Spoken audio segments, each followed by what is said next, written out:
Hooking kick has evolved in the way that it's been used over the years. Traditionally, use the outer edge of the foot, balnal, in an upwards and outer sharp rotation.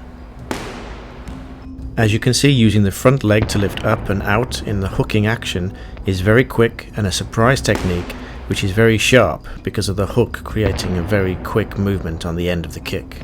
You also maintain full balance as you're not shifting weight from your rear leg, which would be used from an L stance position, which leaves you ready to kick again with the leading leg still poised for a second kick, be it a front kick or a turning kick. You still have that control.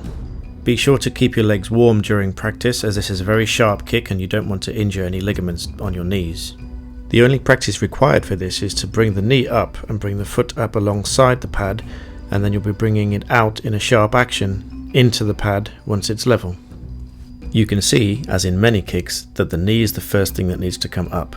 The knee ultimately controls the position of the foot. So the knee comes up first, followed by the foot to get level with the pad, and as it gets near to be level with the pad, it comes outwards in a sharp action as shown here.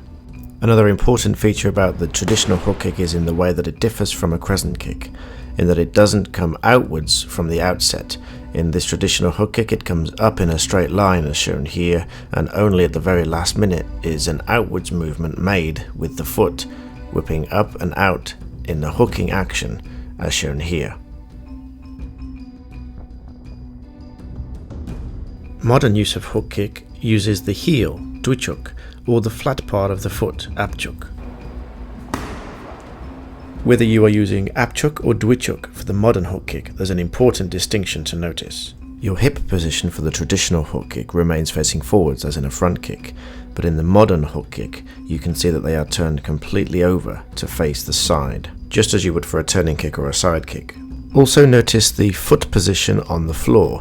In the traditional hook kick you can keep the foot in the same position as you would for a front kick, but in the modern hook kick you must turn the foot around to face the rear to protect the knee joint whilst making the move. To practice modern hook kick, make sure your hips are facing sideways and your standing foot facing the rear. You're going to lift the leg virtually in a straight line and lift it up to be level with the pad.